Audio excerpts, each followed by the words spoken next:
Graça e paz, meus amados irmãos e irmãs. Bem-vindos à live da Hora Nona. Hoje vamos estudar o capítulo 19 de Apocalipse. Se você tem a sua Bíblia aí e pode abri-la, então, faça isso para que possamos tirar o máximo proveito do estudo, né? Então, Apocalipse capítulo 19 começa assim. Depois destas coisas, ouvi no céu o que parecia ser a voz forte de uma grande multidão dizendo: Aleluia, a salvação, a glória e o poder são do nosso Deus, porque verdadeiros e justos são os seus juízos, pois julgou a grande prostituta que corrompia a terra com a sua prostituição e das mãos dela vingou o sangue dos seus servos. E disseram pela segunda vez, aleluia, e a sua fumaça sobe para todo sempre. Os 24 anciãos e os 4 seres viventes se prostraram e adoraram a Deus que está sentado no trono, dizendo, amém, aleluia. Então vamos comentar um pouco esse trecho inicial aqui, né? Apocalipse capítulo 19, dos versículos de 1 a 3, e também se você ler os versículos 6 e 7, quer ver? 6 e 7, então ouvi o que parecia ser a voz de uma grande multidão, uma voz como de muitas águas e como de fortes trovões, dizendo, aleluia, pois reina o Senhor, nosso Deus, o Todo-Poderoso. Alegremo-nos, exultemos e demo-lhes a glória, porque chegou a hora das bodas do Cordeiro e a noiva dele já se preparou e a ela foi permitido vestir-se de linho finíssimo, resplandecente e puro, porque o linho finíssimo são os atos de justiça dos santos. Tá? Aqui, veja só, voltando aqui para o início do capítulo, tá? Apocalipse capítulo 19, dos versículos de 1 a 3 e dos versículos de 6, o versículo 6 e 7, é basicamente uma resposta àquela exortação que se lê em Apocalipse capítulo 18, versículo 20, tá? Quando se diz lá, alegrem-se por causa dela, ou seja, da queda de Babilônia, né? Alegrem-se por causa da queda de Babilônia, ó céus, e também vocês santos, apóstolos e profetas, porque Deus julgou a causa de vocês contra ela. Alegrem-se. Então, a destruição, a queda, o juízo que se abateu sobre Babilônia, que representa os impérios malignos, que representava todo o sistema de coisas que é inimigo e oposto a Deus, ao reino de Deus, agora é motivo então de alegria, alegrem-se. É essa exortação que a gente vê, né, no capítulo 18, versículo 20. E aqui nós vemos, né, no capítulo 19, já nos primeiros versículos e também no versículo 6 e 7, essa resposta, sim, ao cântico, são expressões de adoração, e é a primeira vez que vai aparecer aqui a palavra aleluia, e ela aparece 2 vezes aqui, né? Louvado seja Deus, dentro desse contexto, né? E é um contraste também com os lamentos que vemos ali, principalmente dos versículos de 9 a 19, no capítulo anterior, capítulo 18, versículos de 9 a 19, você tem todo aquele lamento dos reis, lamento dos mercadores, lamento dos marinheiros, lamento de todos aqueles que viviam e amavam, estavam coligados, tinham a marca da besta, estão lamentando o fim, o juízo que se abateu sobre a besta e certamente vem contra eles também. E aqui, no contraste, agora os louvores, e é uma resposta ao que vemos no capítulo 18, versículo 20, aquela exortação, tá? Aqui o aleluia, né? A gente pode falar um pouquinho desse aleluia, que é muito interessante, porque primeira vez que esse termo aleluia aparece no Novo Testamento, e ele parece se referir ao Salmo, há vários salmos, né? Mas em especial, e olha, abra aí a sua Bíblia no Salmo 104, versículo 35. Olha o que diz, desapareçam da terra os pecadores e que os perversos deixem de existir, bendiga minha alma o Senhor, aleluia. O que aconteceu aqui com a queda da Babilônia, com a chegada do juízo final, com a derrocada, destruição de todos os ímpios, né? O juízo final agora está sendo imposto sobre todos os ímpios. Temos um aleluia, né, sendo entoado aqui pela primeira vez no Novo Testamento, né, e no contexto do Salmo 104, que diz: desapareçam da terra os pecadores e que os perversos deixem de existir. Bendiga minha alma, né? Então a resposta em louvores: bendiga minha alma ao Senhor, aleluia. Salmo 104, versículo 35. E o Salmo 58, versículos 10 e 11, diz assim: os justos se alegrarão ao verem a vingança, banharão os pés no sangue dos ímpios. Então se dirá: na verdade há recompensa para os justos, de fato há um Deus que julga na terra. Aleluia! Todo num contexto, né, de alegria, de exultação ao Senhor.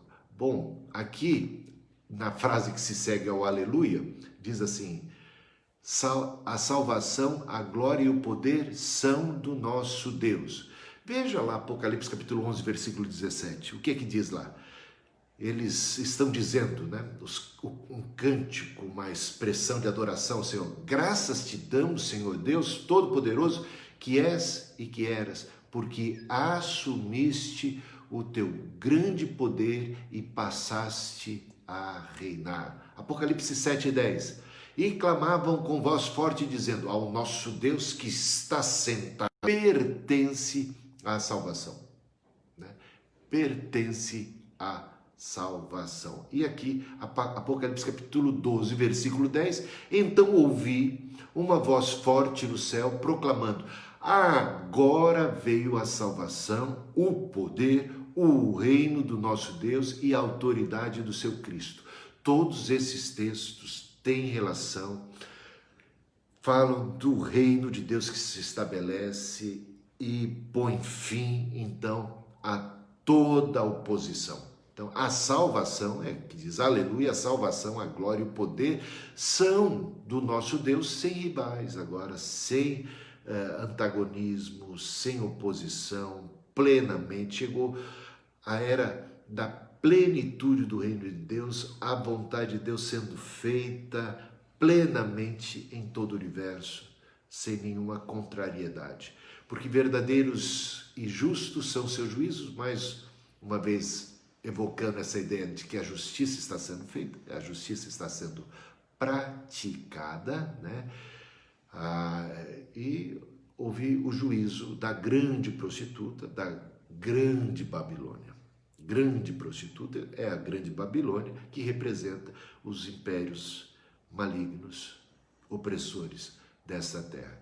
Com a sua prostituição, e das mãos dela vingou o sangue dos seus servos. Vamos a isto.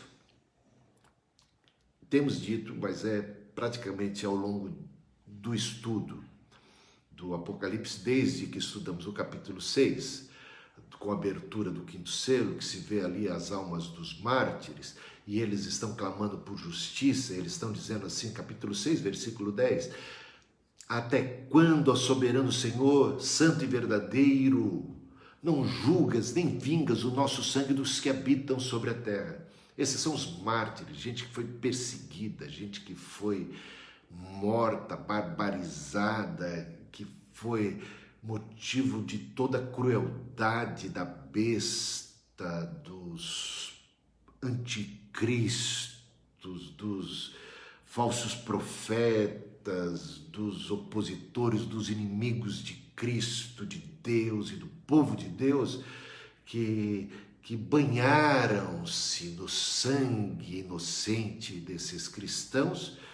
Estes que estão agora diante de Deus clamam por justiça, e vemos capítulo após capítulo do livro de Apocalipse mostrando como o Senhor está dando ouvidos às orações, e o Senhor está fazendo justiça, e o Senhor está vingando o sangue inocente que foi derramado deles. O Senhor está vindo fazendo justiça.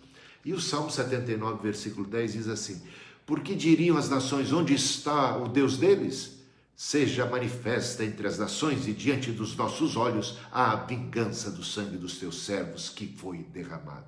Então, já desde há muito, há injustiças, há profetas, há homens e mulheres de Deus sendo perseguidos, sendo torturados, sendo mortos, né, por causa do nome de Deus, por causa da justiça, da verdade.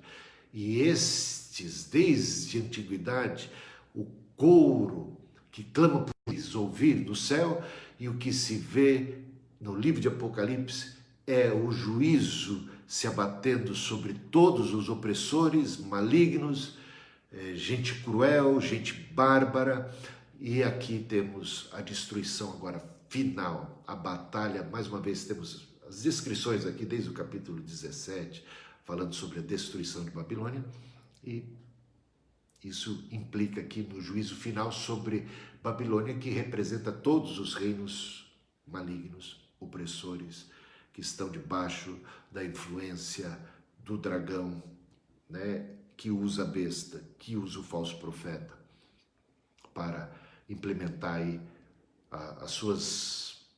o seu jeito de ser, seu sistema de coisas, injusto, perverso, maligno, que deturpa tudo, e a idolatria também.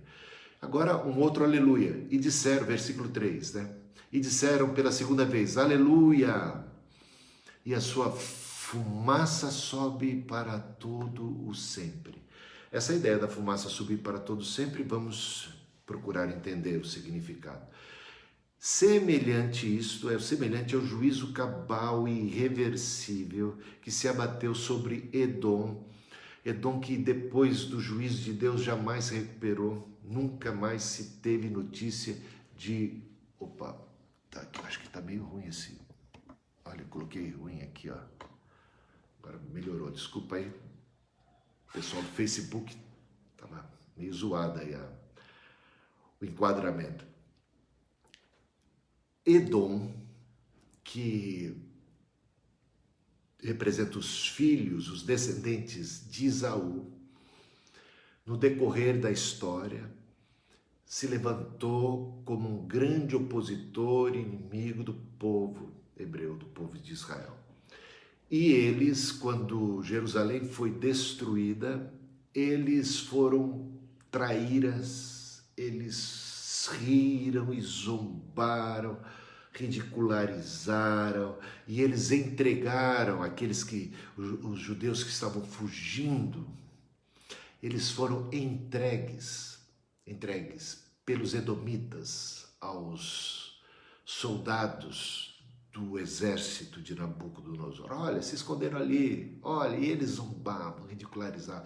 Então, além de historicamente serem adversários, serem inimigos, eles participaram ativamente, eles se aliaram a Nabucodonosor e eles fizeram guerra e eles, cantaram e dançaram sobre o sangue derramado dos judeus, sobre Jerusalém destruída e a fumaça de Jerusalém subindo e templo caindo e toda aquela desgrama que se abateu sobre Jerusalém no ano 586 a.C. Então, os edomitas, por conta de toda essa malignidade, eles, por sua associação à Babilônia, eles tiveram o mesmo destino de Babilônia, que Babilônia passada, opressora, também caiu, e os edomitas igualmente caíram. E veja o que diz Isaías, capítulo 34, versículo 10. Profeta Isaías, capítulo 34, versículo 10. É muito importante esse texto, para entender esse contexto aqui, e do versículo 3 de Apocalipse, capítulo 19. E a sua fumaça sobe para todo sempre. A fumaça de Babilônia, a destruição de Babilônia. A fumaça dela está subindo para todo sempre, para nunca mais ter volta. Essa é a ideia. E o contexto aqui, dessa fumaça que sobe para todo sempre, é extraído do juízo de Deus sobre Edom. Veja lá, Isaías 34, versículo 10. O fogo não se apagará, nem de noite nem de dia, e a sua fumaça subirá para sempre. Olha a mesma expressão sendo usada aqui, num contexto de juízo sobre uma nação que se associou à Babilônia, sobre um povo que se associou à Babilônia e que participou da perseguição, da matança, da crueldade. O fogo não se apagará, nem de noite nem de dia, e a sua fumaça subirá para sempre, de geração em geração ficará abandonada para todo sempre. E hoje a gente sabe, não se tem notícia de um único descendente ou sobrevivente do povo edomita. Então, como é que se cumpriu isso? Se cumpriu na derrota, na destruição, no juízo que se abateu sobre os edomitas.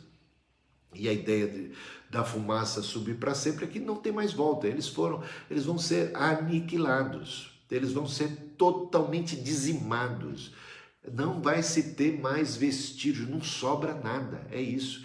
Então, a sua fumaça subirá para sempre, ou seja, a sua destruição é sem volta, é sem retorno, subiu para sempre, acabou. É claro que você literalmente não vai ver a fumaça, né, da destruição de Edom. Você não tem mais a fumaça. Era um símbolo de uma destruição, de um juízo irreversível, sem volta, tá? É isso que significa aqui. Apocalipse capítulo 14, versículo 11, fala também a mesma coisa, veja lá. A fumaça do seu tormento sobe para todo sempre, e os adoradores da besta e da sua imagem, e quem quer que receba a marca do nome da besta, não tem descanso algum, nem de dia, nem de noite. Da ideia de um tormento eterno, da ideia de uma destruição cabal, da ideia de um juízo definitivo, sem volta, sem retorno, tá? Aqui no versículo 4, os 24 anciãos e os 4 seres viventes se prostraram e adoraram a Deus que está sentado no trono, dizendo: Amém, aleluia. Olha, vamos a isso? Se você pegar aqui o Apocalipse capítulo 11, versículo 16, o 11, versículo 16, você vai ver: e os 24 anciãos que estavam sentados no seu trono diante de Deus, prostraram-se sobre o seu rosto e adoraram a Deus. Então, há um contexto muito paralelo, né, do capítulo 11 com esse capítulo 19 aqui, tá? Então, só para observar isso. Vamos às bodas do Cordeiro. Versículo 5, e do trono saiu uma voz que dizia: louvem o nosso Deus, todos vocês, os seus servos, todos os que o temem, os pequenos e os grandes. Olha só a semelhança desse texto de Apocalipse capítulo 19, versículo 5, com Apocalipse capítulo 11, versículo 18. Estou chamando a atenção já no episódio anterior para a semelhança e para o paralelo que há entre capítulo 11 de Apocalipse com capítulo 19, tá? E agora, mais uma vez, veja o que diz o versículo 18 de Apocalipse capítulo 11. Para se dar o galardão aos teus servos, os profetas, aos santos e aos que temem o teu nome, tanto aos pequenos como aos grandes, e para destruíres os que destroem a terra. Portanto, no contexto do juízo final, se dá também o quê? As bodas do Cordeiro. Se dá nos mesmos termos. Veja, se no capítulo 19, versículo 5, a gente lê: os seus servos, todos os que o temem, os pequenos e os grandes, você vai encontrar no capítulo 11, versículo 18, o seguinte: aos teus servos, aos que o temem, pequenos como grandes.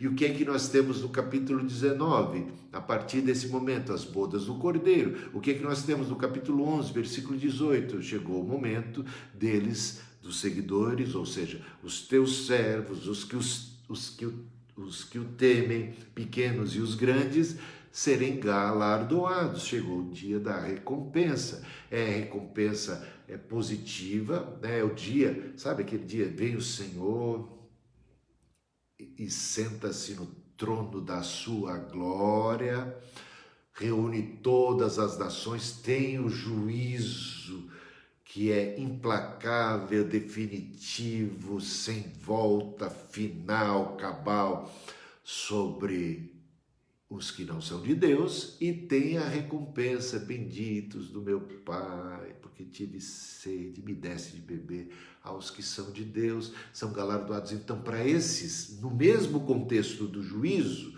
no mesmo contexto da condenação de uns, é a exaltação, é a honra, que outros estão recebendo a coroa da vida, né? Estão sendo recompensados, estão participando, estão se alegrando, porque o dia do juízo eles se alegram sobre a maneira tão justa como o Senhor está atuando, e também como a maneira tão graciosa, misericordiosa, bondosa do Senhor para com eles, e eles estão sendo galardoados. Portanto, é o dia da comunhão com o Senhor, o dia do galardão, é o dia da recompensa e da eterna, é o dia que principia esse casamento, essas bodas, né? Que na verdade nós já estamos casados com o Senhor, nós já estamos unidos ao Senhor, mas, sabe, somos como noiva, ataviada, sendo preparada para o dia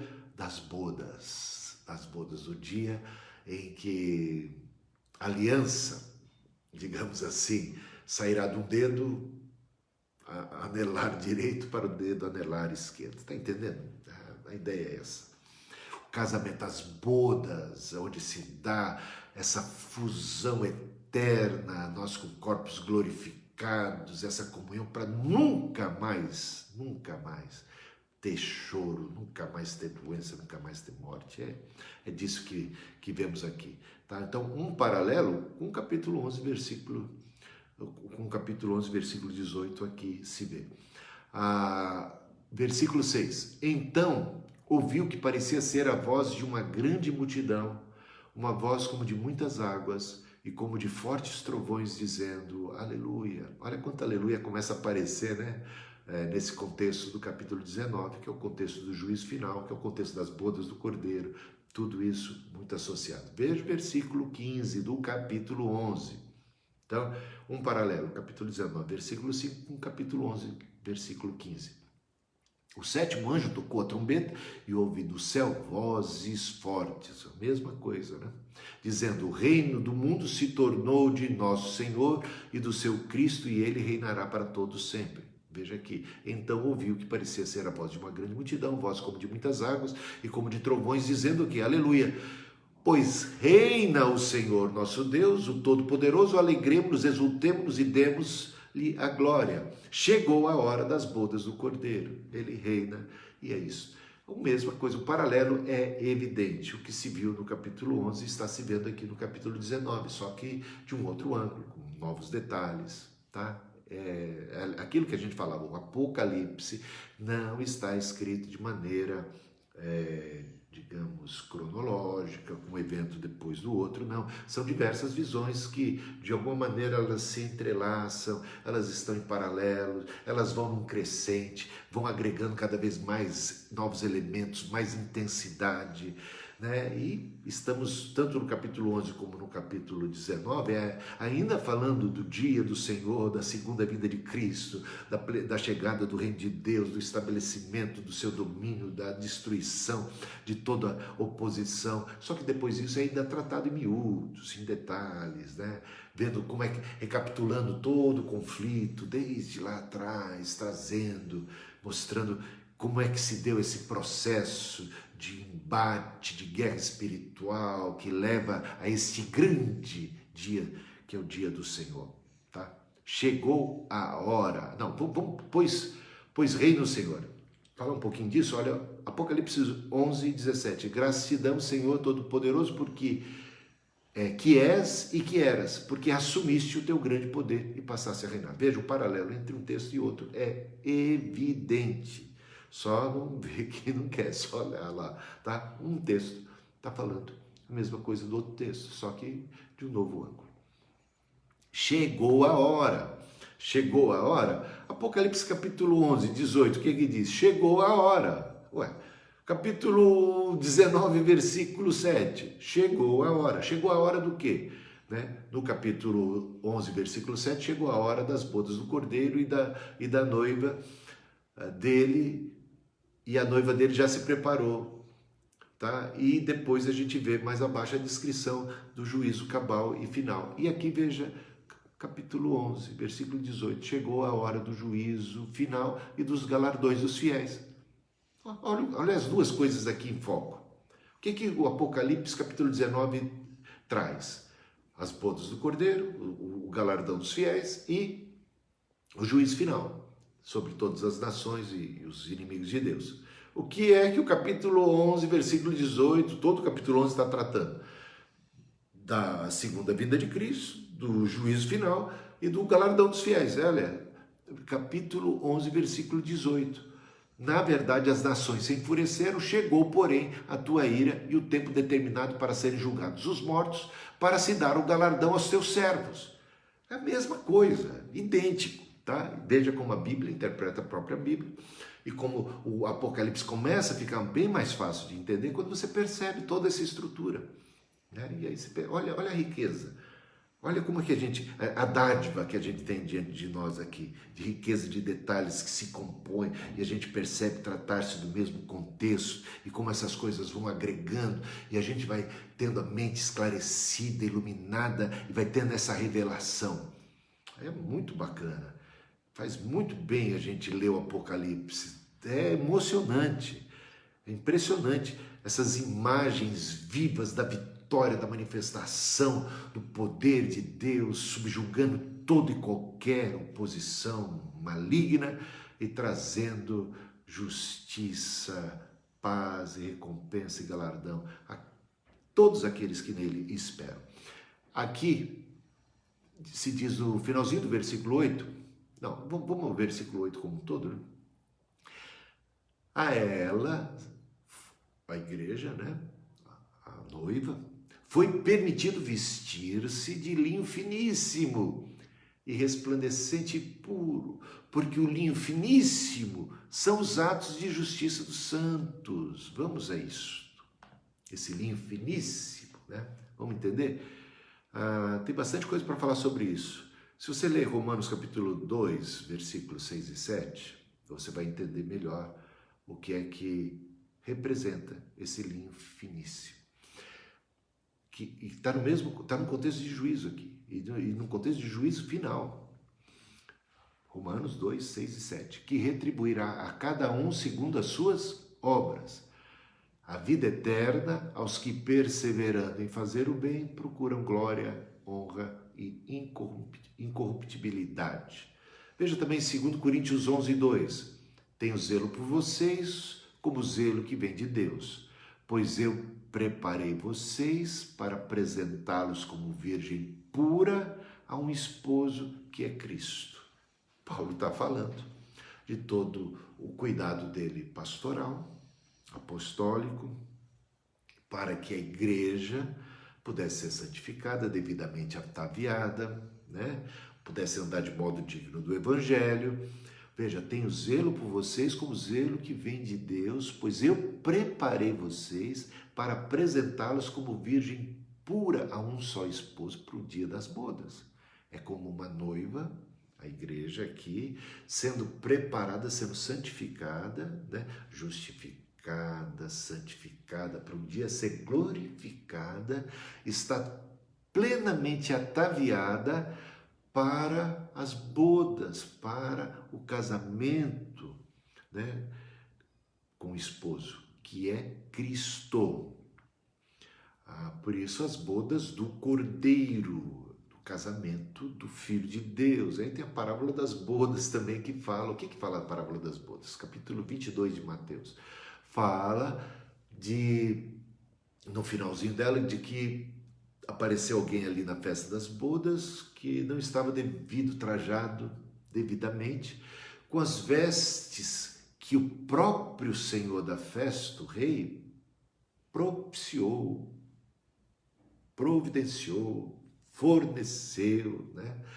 E alguém ali achou que podia comparecer com a sua própria justiça própria, alguma coisa nesse nível, desprezando a obra oferecida pelo rei, e ele foi expulso para fora, né?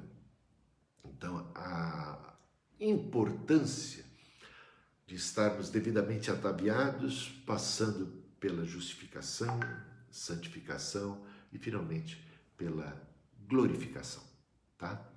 Romanos capítulo 8 trata disso.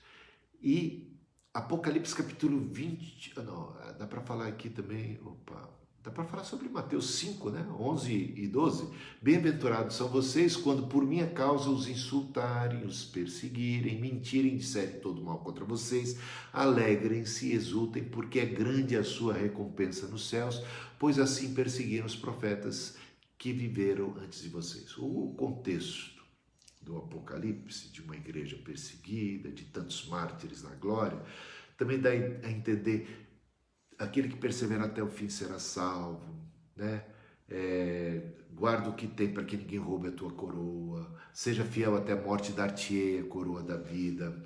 Então, uma maneira também de estarmos ali devidamente vestidos é a nossa lealdade, é estarmos em Cristo Jesus. Apocalipse capítulo 21, versículos 1 e 2 é revelador. Gente, quando a gente fala de Nova Jerusalém, né, a gente tem que depois aprofundar o estudo para entender o que ela significa. O que ela significa? Porque, de repente, no capítulo 21, que trata exatamente da Nova Jerusalém, ela parece estar muito identificada com a própria igreja. Veja só, vi também a cidade santa, a Nova Jerusalém, que descia do céu da parte de Deus, preparada como uma noiva enfeitada para o seu noivo. Mas calma aí, quem é a noiva? É a cidade ou é o povo de Deus? Então, de repente, se confunde aqui as imagens, né? E parece que essa confusão é proposital. Porque se você vê... Opa, caiu aqui o sinal do YouTube, gente. Eu vou... Infelizmente tivemos um probleminha, eu vou reatar aqui, então espero só vocês tenham paciência para eu poder resolver isso.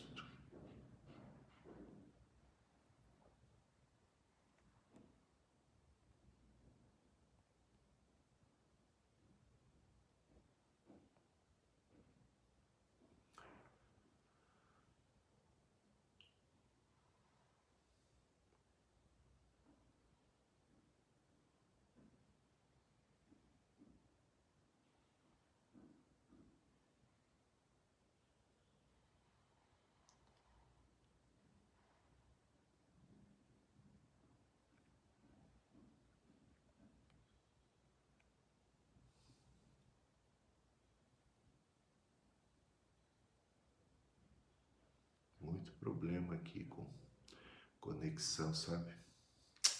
Uma pena isso. Mas vamos tentar resolver.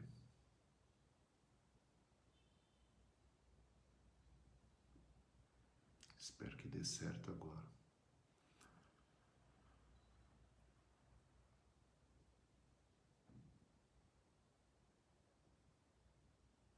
Pronto. Vamos ver se...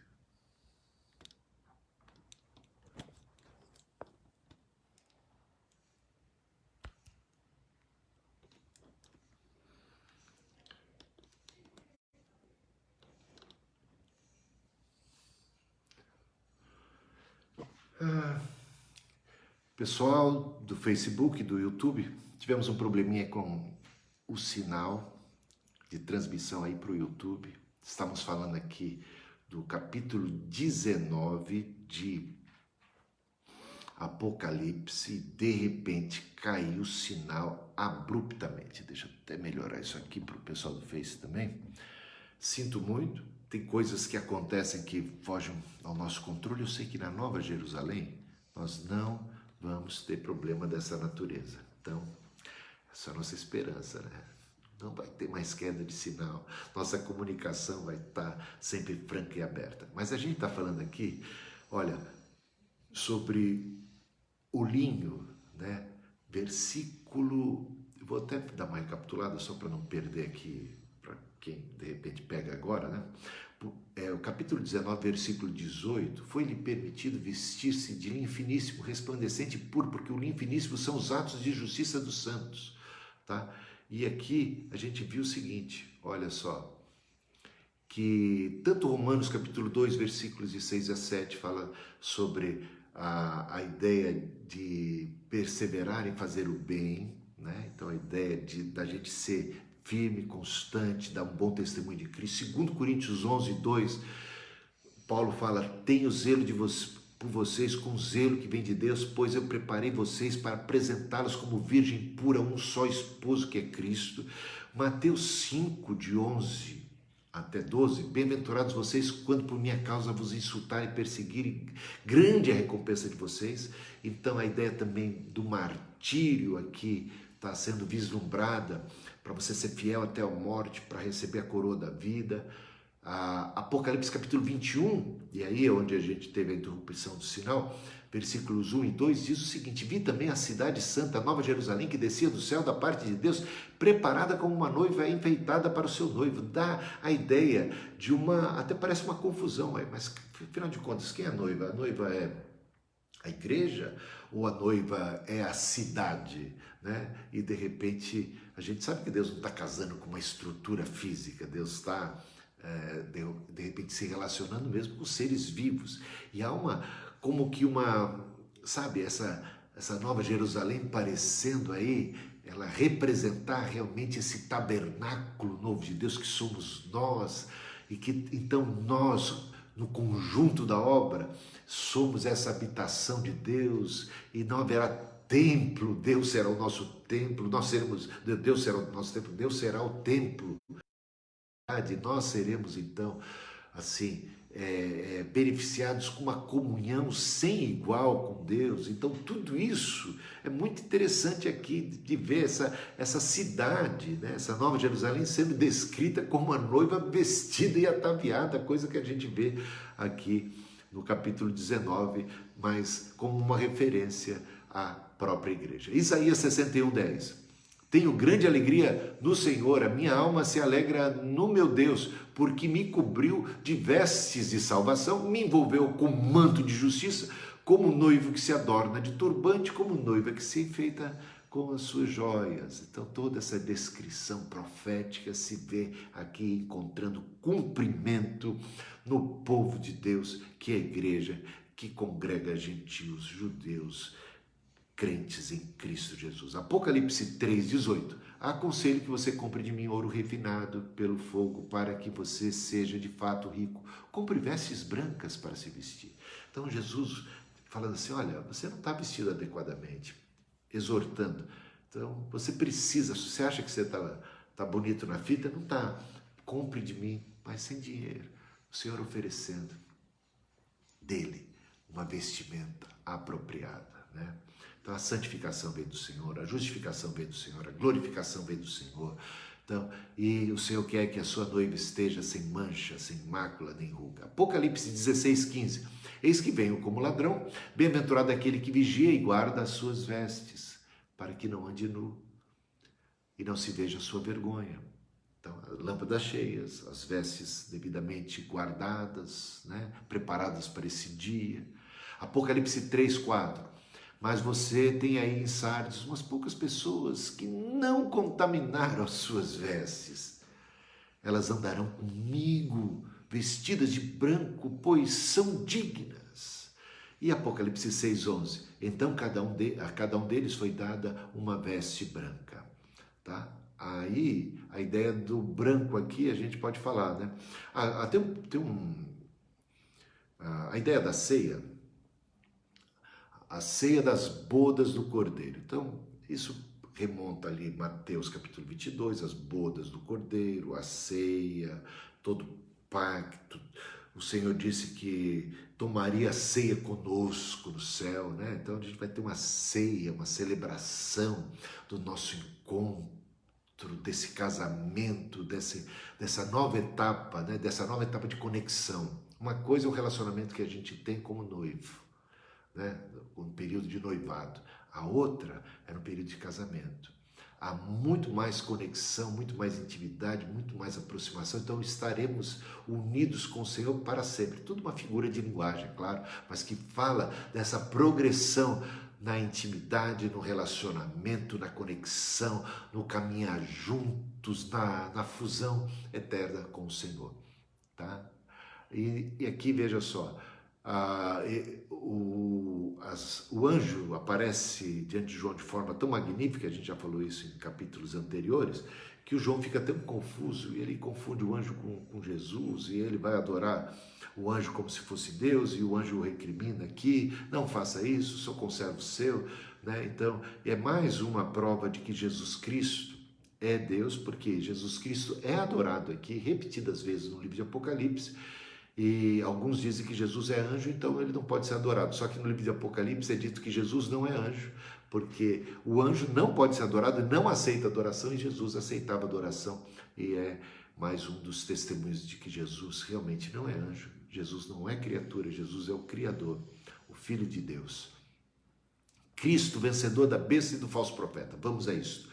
Versículo 11, vi o céu aberto. Isso de ver o céu aberto é algo que aparece no Apocalipse mais repetidas vezes e que remonta lá, Ezequiel capítulo 1, versículo 1. Né? No 30º ano, no 5º dia do 4º mês, estando eu no meio dos exilados, junto ao rio Quebar, lá na Babilônia, os céus se abriram e eu tive visões de Deus, diz o profeta Isaías. O céu se abriu e eu tive visões de Deus. Aqui, no livro de Apocalipse, o céu se abre repetidas vezes e as visões de Deus são recorrentes. E a gente pode lembrar só capítulo 4, versículo 1, capítulo 11, versículo 19, capítulo 15, versículo 5, que são textos no livro de Apocalipse que mostram o céu se abrindo e as visões aparecendo a partir de então. Branco, vamos falar sobre a questão do branco aqui? Também muito interessante, o branco no livro de Apocalipse aparece como sinal de santidade, pureza, né, de dignidade, e você vai encontrar isso no capítulo 1, versículo 14, a cabeça e os cabelos dele eram brancos, como a alva lã, está falando da pureza de Cristo. Capítulo 2, versículo 17, quem tem ouvidos ouça o que o Espírito diz às igrejas, ao vencedor darei do maná escondido, também lhe darei uma pedrinha branca, e sobre essa pedra um novo nome escrito. Então a ideia aqui também de pureza, de alguma coisa de santidade separada para o Senhor. E também capítulo 3, versículos 4 e 5, capítulo 4, versículo 4, capítulo 6, versículo 11, capítulo 7, versículo 9 e 13 e capítulo 14, versículo 14. Agora, esse capítulo, na verdade o capítulo 14, versículo 14, ele já aponta para um outro significado do branco, que é encontrado aqui em Apocalipse. Veja, vamos a ele, né? Vamos à leitura do capítulo 14, versículo 14. Olhei e eis uma nuvem branca, e sentado sobre a nuvem um semelhante ao Filho do Homem, e tendo na cabeça uma coroa de ouro e na mão uma foice afiada. Então a nuvem branca, funcionando aí como aquele cavalo branco que aparece lá, né, na abertura do primeiro sinal, é o do cavalo branco, do cavaleiro que vem para vencer, e que também tem flecha, que também tem arma, e que vai começar a trazer juízo sobre a terra. Aqui, o que é que a gente está observando? Uma nuvem branca substituindo o cavalo branco, dando a entender de algo que é relacionado a juízo, tá? O contexto aqui é de juízo, é de vingança, é de justiça, que vai fazer justiça, que vai trazer vingança aos santos que foram injustiçados, perseguidos, mortos, trucidados muitas vezes. Apocalipse capítulo 2, versículo 11 aponta para o mesmo significado do branco. Olha, vi um grande trono branco. Portanto, o trono branco, a nuvem branca, o cavalo branco estão relacionados com a ideia do juízo, tá? Branco no sentido de pureza, de justiça, de verdade, né? Não há ali nada que possa ser passível de questionamento. Perfeito, puro, branco, límpido, translúcido. A ideia de um juízo com completamente verdadeiro, tá? É o uso do branco. Então aqui a gente vai ver o branco aparecendo, né? Vi o céu aberto e eis um cavalo branco. O seu cavaleiro se chama Fiel e Verdadeiro, a ideia do branco ligada ao fiel e verdadeiro, como eu já estava apontando aqui, e julga, ou seja, no caso aqui em questão, nesse versículo em particular, o branco funciona como juízo, tá? E julga e combate com justiça. Os seus olhos são como chama de fogo. Mais abaixo a gente vai ver outros brancos aparecendo, vamos só a eles, depois a gente comenta alguns detalhes do chama de fogo e tudo mais. Ó, versículo 14. Os exércitos do céu o seguiam montados em cavalos brancos e vestidos de linho finíssimo, branco e puro. Então, a ideia do branco também com pureza aqui e também relacionado a esses cavalos brancos que estão trazendo justiça, fazendo justiça sobre a terra. Mais abaixo, eu acho que temos branco aqui, deixa eu ver. Bom, eu acho que se tem, não lembro, acho que são esses duas outras menções a branco no mesmo versículo 14, tá? Mas tudo bem, aqui, voltando, veja lá, na cabeça dele há muitos diademas, tem um nome escrito que ninguém conhece. Há um contraste aqui. Aqui quem aparece, olha, os seus olhos são como chama de fogo. Na cabeça dele há muitos diademas e tem um nome escrito que ninguém conhece. Eis aqui a manifestação do verdadeiro rei, a manifestação do verdadeiro juiz, do verdadeiro soberano da terra. Mas até então, a gente sabe que a terra tem contemplado déspotas, tiranos, poderosos, soberbos, arrogantes, como a besta apocalíptica, né? Como o dragão por trás dela, o diabo querendo ser adorado, querendo ser o tal. Capítulo 12, versículo 3, a gente vê o seguinte: viu-se também outro sinal no céu, e eis um dragão grande, vermelho, com 7 cabeças e 10 chifres, e nas cabeças 7 diademas. Olha o contraste aqui. Na cabeça dele, né? Voltemos aqui para o capítulo 19, versículo 12. E os seus olhos são como chama de fogo. Na cabeça dele há muitos diademas e tem um nome escrito que ninguém conhece. E aqui viu-se também outro sinal no céu, e eis um dragão grande vermelho com 7 cabeças e 10 chifres, e nas cabeças 7 diademas, muitos diademas.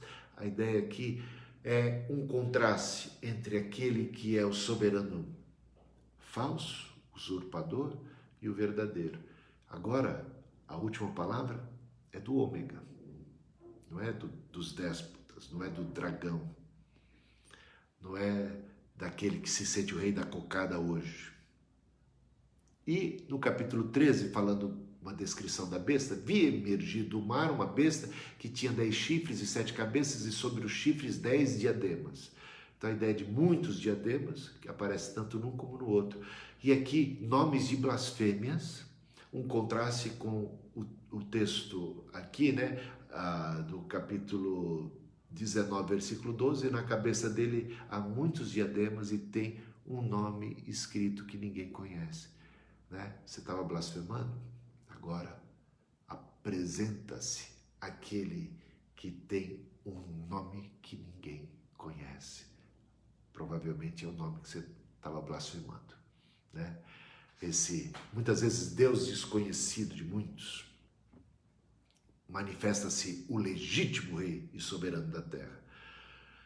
Está vestido com manto encharcado de sangue. É interessante essa ideia. Vem para, sabe, vingar o sangue inocente que foi derramado, mais uma vez evocando Apocalipse capítulo 6, versículo 10, até quando não julgas e nem vingas o nosso sangue daqueles que habitam sobre a terra. É-lhes dito naquela oportunidade que descanse um pouco mais até que se complete o número de conservos seus, que como eles foram mortos, serão também igualmente perseguidos e mortos. Mas agora chegou o dia, e eis que vem agora o Senhor, e vem com um manto encharcado de sangue. É por causa disso que ele está vindo em juízo contra as nações. E o seu nome é Verbo de Deus, é o Cristo. Os exércitos do céu o seguiam. E aí você pode botar os anjos, você pode botar os arrebatados aqui, a igreja arrebatada junto, porque a ideia da parousia, o que acontece na parousia, na segunda vinda de Cristo? Parousia é um termo usado e que equivalia à representação da chegada do rei. Os reis do passado, pense até no imperador romano, eles saíam muitas vezes junto com seus exércitos em combate.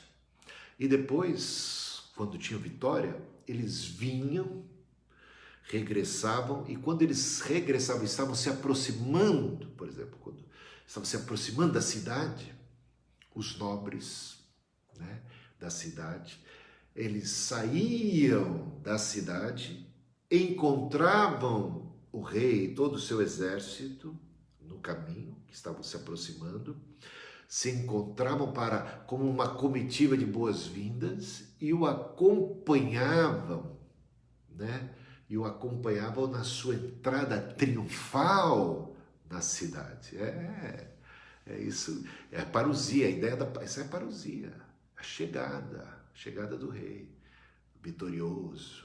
E agora os nobres que estavam ali aguardando a chegada, os nobres, não todo mundo, só os nobres saem, E é como se eles, é um arrebatamento, eles estão saindo, eles estão sendo arrebatados daquela cidade, indo ao encontro para acompanhá-lo na sua chegada à cidade. É isso, esse é o significado. E aqui a gente vê, os exércitos do céu o seguiam, e nós vamos fazer parte, os mortos em Cristo fazem parte agora. São ressuscitados, os que estão vivos são também transformados, recebem corpos incorruptíveis e sobem, encontram com o Senhor no caminho, nos céus, nas nuvens dos céus, não é isso que é dito? E o acompanham. Eles são como a sua comitiva de boas-vindas, de honra. Esse é o dia da segunda vinda de Cristo, é o dia da manifestação de Deus. Todo olho verá, como um relâmpago que sai do Oriente e se mostra no Ocidente. Assim é esse grande e tremendo dia. Montados em cavalos brancos e vestidos de linho finíssimo. A gente vê a honra que está recebendo. Da sua boca sai uma espada afiada. A gente já viu olhos de fogo e a gente já tem visto que essa descrição de olhos de fogo acompanha. Viu tudo, sabe tudo e julga com equidade. Espada afiada. Isaías 11:4, olha só o que diz lá. Mas julgará com justiça os pobres e decidirá com equidade a favor dos mansos da terra, castigará a terra com a vara de sua boca e com o sopro dos seus lábios matará o perverso. Isso diz o Apocalipse, 2 Tessalonicenses capítulo 2, que o Senhor matará o iníquo com o sopro da sua boca, por ocasião da sua vinda, com a manifestação da sua vinda. A manifestação da vinda do Senhor, a vinda do Senhor que os tessalonicenses esperavam, era o grande dia do Senhor, onde haveria o juízo sobre todos os perversos e malignos. É só ler 2 Tessalonicenses capítulo 1 também, tá? Temos aqui uma descrição clara, do que significa essa vara ou essa espada que sai da boca, que castiga, é a verdade, espada afiada, para com ela ferir as nações. Ele mesmo as regerá com cetro de ferro. O que significa? Gente, tem gente que interpreta tão errado essa história de cetro de ferro. Tem gente que entende que cetro de ferro aqui, aquele aí vai reinar 1000 anos. Não, cetro de ferro aqui é que ele vai julgar e sentenciar, ferir. E qual é o resultado abaixo do cetro de ferro?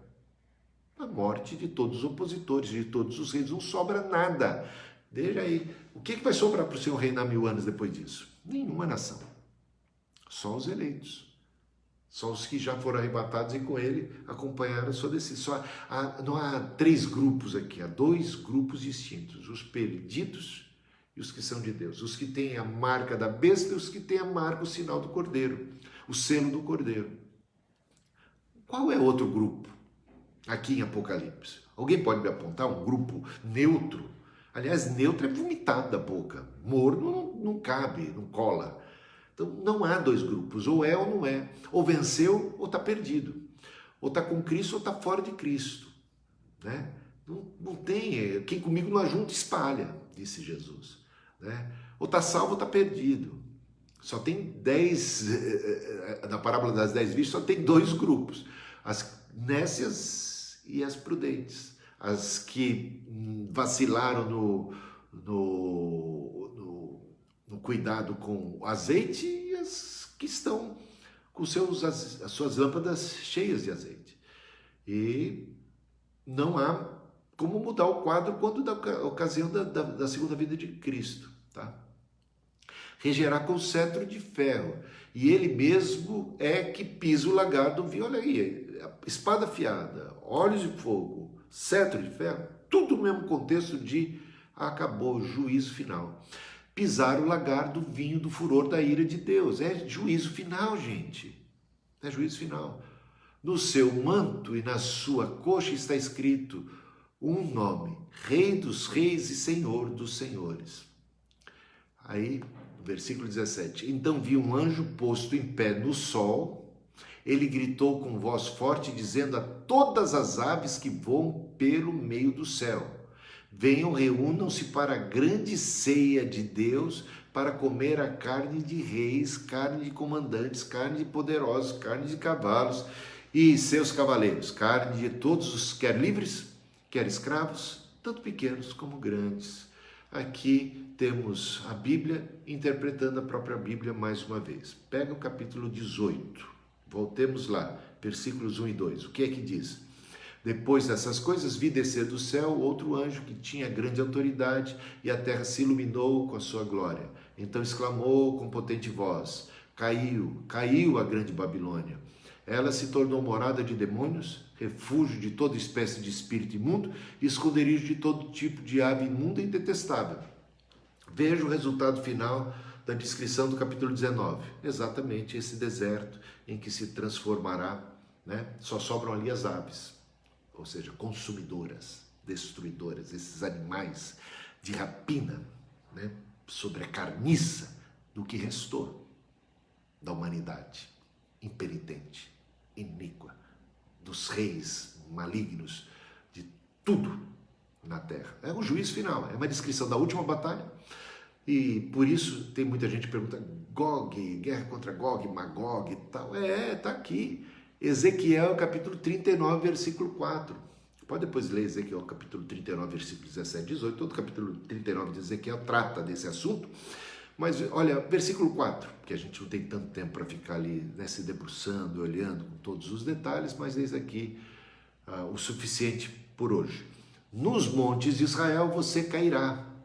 Você, falando de Gog, né, todas as suas tropas e os povos que estão com você, eu o entregarei a todo tipo de ave de rapina e aos animais selvagens para que o devorem.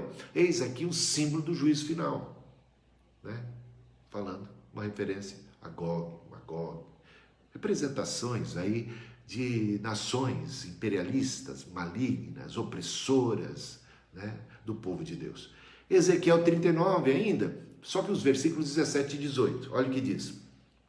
Filho do homem, assim diz o Senhor Deus, diga às aves de toda espécie, a todos os animais selvagens, reúnam-se, venham de toda parte para o sacrifício que eu estou oferecendo por vocês, um grande sacrifício nos montes de Israel. Vocês comerão carne e beberão sangue, comerão a carne dos poderosos e beberão o sangue dos príncipes da terra. Mais uma alusão aqui ao juízo final que se abate sobre as nações e todos os inimigos do povo de Deus e que é descrito em termos de autorização dada às aves para que elas venham se banquetear e venham comer a carniça. Vai ter, então, uma mortandade, vai ter um juízo final e não vai sobrar nada. Essa é a figura de linguagem aqui para uma destruição cabal. E deixa eu ver o que dá para falar mais aqui. Bom, aqui abaixo, deixa eu ver. Sim, sobre o versículo 19, que é muito importante. E vi a besta e os reis da terra com seus exércitos reunidos para fazer guerra contra aquele que estava montado no cavalo e contra o seu exército. Então a besta e os reis da terra estão agora reunidos para fazer guerra contra aquele que estava montado no cavalo e contra o seu exército. Tá? Então, está falando o quê? Está falando da batalha do Armagedon, está falando de Satanás sendo solto da prisão, do seu abismo, e vindo, usando a besta e o falso profeta para seduzir as nações e agora perseguir a igreja, e só que isso vai terminar mal. Veja só, capítulo 16, versículo 14. São espíritos de demônios, operadores de sinais, e se dirigem aos reis do mundo inteiro, a fim de ajuntá-los para a batalha do grande dia do Deus Todo-Poderoso. A batalha do grande dia é essa que está sendo descrita aqui no capítulo 19, que foi descrita ali no capítulo 16, que é descrita também no capítulo 20. É a mesma batalha, não tem duas, três batalhas do grande dia, não tem três grandes dias, existe um único grande dia do Senhor. O dia do Senhor é o dia da sua segunda vinda, quando o seu povo está sofrendo opressão, o seu povo está sendo perseguido e está assim, aparentemente à mercê das nações malignas que agora se reúnem e fazem um levante terrível, maligno, contra o povo de Deus. O que é que nós vemos no capítulo 20, versículo 8 dizer? Né? E sairá para enganar as nações. Satanás é solto da prisão e sairá para enganar as nações, capítulo 16, versículo 14, aqui também no capítulo 19, e sairá para enganar as nações que estão nos quatro cantos da terra, Gog e Magog. Lembre-se de Gog e Magog, lembre-se da referência de Gog e Magog no capítulo 19, né? E aqui a gente vê mais uma referência a essa, né? Ezequiel 39, a fim de reuni-las para a batalha. Então Gog e Magog simboliza o quê? Todas as nações da terra sendo reunidas a um complô mundial contra o povo de Deus, a fim de reuni-las para a batalha. Mais uma vez, trata-se da mesma batalha descrita no capítulo 16, descrita no capítulo 19 e que aqui se vê também no capítulo 20. O número dessas é como a areia do mar. Marcharam então pela superfície da terra e cercaram o acampamento dos santos e a cidade amada, que é um símbolo de um povo de Deus acuado. Porém desceu o fogo do céu e os consumiu. Quem é que vem como fogo do céu, né, e os consome? Veja só, Ezequiel 39, versículo 6. Porém fogo em Magog e nos que vivem em segurança nas terras do mar, então eles saberão que eu sou o Senhor. Deixa eu pegar aqui segunda Tessalonicenses, capítulo 1, olha só, versículo 4, segunda Tessalonicenses, capítulo 1, versículo 4, é por isso que nós mesmos nos orgulhamos de vocês nas igrejas de Deus por causa da perseverança e da fé que vocês demonstram em todas as perseguições e tribulações que estão suportando. Isso é sinal evidente do justo juízo de Deus, para que vocês sejam considerados dignos do reino de Deus, pelo qual vocês também estão sofrendo.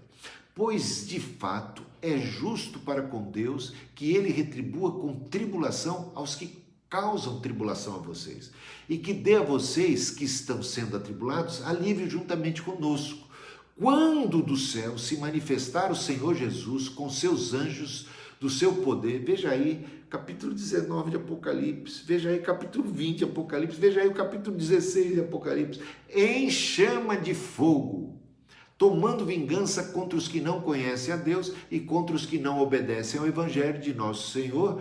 Esses sofrerão penalidade eterna, de eterna destruição, a ideia da fumaça que sobe, que não tem mais jeito, não tem mais volta, banidos da face do Senhor e da glória do seu poder, quando ele vier naquele dia. É a batalha, naquele dia, naquela batalha. né? Quando ele vier naquele dia para ser glorificado nos seus santos, a boda do cordeiro, né? E ser admirado por todos os que nele creem.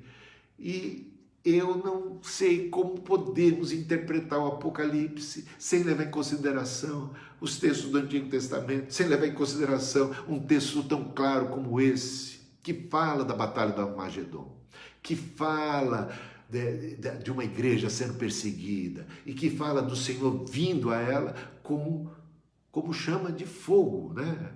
Então, o que diz o Apocalipse capítulo 20 aqui, então? Apocalipse capítulo 20, versículo 8. Marcharão então, versículo 9, pela superfície da terra e cercaram o acampamento dos santos e a cidade amada, porém desceu fogo do céu. Quem é que desce do céu como chama de fogo? Nosso Senhor Jesus Cristo.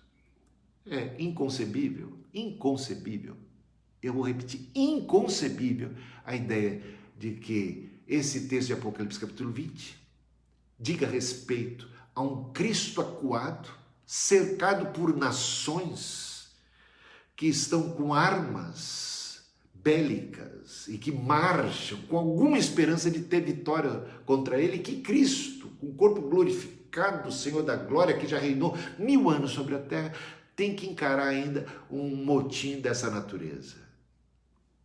Não dá para entender. E ainda precisa de um fogo descendo do céu para ajudá-lo. Mas ele é indestrutível e todos os seus exércitos, o seu exército, que é composto de gente já ressuscitada, com corpo glorificado, não tem ameaça alguma contra gente que já ressuscitou e está com um corpo indestrutível. Não há ameaça alguma possível, plausível, que as nações, qualquer mal que ela possa causar a Cristo e aos que são de Cristo. Por quê? Porque eles têm corpos glorificados, porque os que são de Cristo já ressuscitaram. E o Cristo não pode estar sob ameaça de nação alguma, e nação alguma teria qualquer possibilidade de vitória. Como? O que eles estão fazendo? Marchando contra Cristo? Como? É 1000 anos de reinado de Cristo, essa concepção. Cristo reinou 1000 anos, e ainda depois tem um motim, Satanás é solto, e aí ele vai engabelar as nações. Mas que papo é esse do diabo tão poderoso, que vai fazer com que as nações peguem arma e marchem contra Cristo? Qual a esperança de vitória? Nenhuma. Quem é que em sã consciência faria alguma coisa assim? Então, não dá para interpretar desse jeito. Agora, como é que se interpreta? À luz de 2 Tessalonicenses capítulo 1, versículo 9, à luz do que diz o Apocalipse 16, o Apocalipse 19, está aqui, gente. A chave hermenêutica está aqui diante de nós. Então, vamos só terminando aqui, né? Porque a gente tem que terminar hoje, né? Deixa eu ver aqui, se dá para falar mais alguma coisa. Não? Vamos, versículo 20. A besta foi presa e com ela foi preso o falso profeta. Mas não entenda que essa prisão aqui é só uma forma de expressão, porque que com sinais feitos diante da besta seduziu aqueles que receberam a marca da besta e eram adoradores da sua imagem. Por que eu digo que essa prisão aqui precisa ser interpretada melhor? Porque os dois foram lançados vivos dentro do lago de fogo. Ou seja, uma prisãozinha jamais detonadora, né? Não é uma prisão e na sequência digamos assim, o juízo mesmo final. Daniel 7, 21, 22 ajuda a gente a entender. Quando eu olhava, eis esse chifre, uma referência besta, fazia guerra contra os santos e estava vencendo, marchando contra Israel. Apocalipse capítulo 20, marchando contra Israel. Parece que vai ter vitória, parece que o povo de Deus está acuado agora à mercê do mal, até que veio o ancião de dias e fez justiça aos santos do Altíssimo, e veio o tempo em que os santos possuirão o reino. Tá? Agora, veja só, a segunda metade desse capítulo 20 é que explica tudo. Os dois foram lançados vivos dentro do lago de fogo, que queima com enxofre, né? Então é um lugar de tormento, de agonia, tal. Aí você faz uma referência aqui Mateus capítulo 25, versículos de 41 a 46. Então o rei dirá aos que estiverem à sua esquerda: afastem-se de mim, malditos, para o fogo eterno preparado para o diabo e seus anjos, porque tive fome e não me deste comer, e tal. E os outros foram mortos com espada que saía da boca daquele que estava montado no cavalo, e todas as aves se fartaram das suas carnes. E todas as aves se fartaram das suas carnes. Olha, eu quero saber quem é que sobrevive aqui. Os salvos já foram arrebatados. Na terra, todo mundo aqui é destruído nesse juízo. Os reis são destruídos. Todo mundo aqui é morto praticamente. E aí diz, praticamente, né? Porque aí chega no versículo 21, aí aqueles que poderiam ter sobrevivido são mortos. Os outros, é o que diz, os outros foram mortos com a espada que saía da boca daquele que estava montado no cavalo. Aqui dá a ideia de que os dois foram lançados vivos dentro do lago de fogo que queima com enxofre. Uma punição, parece, de tormento, de angústia, maior para uns do que para outros. Os outros foram mortos com a espada. Não sei se dá para fazer tirar alguma conclusão a partir daí, mas aí tem maneira de descrever. Então, a ideia de que o juízo de Deus será justo e cada um vai receber conforme, isso a gente vê repetidas vezes aparecendo. Tem pessoas que são réu de maior castigo, porque aprontaram mais, cada um vai ser julgado de acordo com os talentos recebidos, oportunidades recebidas, o que fez, o que não fez, conforme as suas obras. Então, há maior e menor castigo nesse processo como um todo. E aqui não sobra para ninguém. Terminou aqui, é o juízo final. Acabou. Né? Mas o juízo final não veio no capítulo 20, veio de novo. Mais uma, eu acho que é a quarta manifestação de juízo, expressão de juízo final que nós encontramos no livro de Apocalipse. Tá bom? É a quarta. Então isso, ele se repete, mas aqui é dito então a condenação, a destruição e tudo mais. Capítulo 20, o capítulo mais polêmico de Apocalipse, fica para amanhã, tá bom? Amanhã tem mais, e é o capítulo mais polêmico que fala desse milênio, é o único texto da Bíblia que fala de 1000 anos. Vamos procurar entender? Vamos entender, deixar que a Bíblia interprete a própria Bíblia. Vamos entender à luz das Escrituras Sagradas. Espero que você tenha aproveitado o estudo e até amanhã. Graça, paz sejam multiplicados sobre sua vida. Até lá. Valeu, pessoal.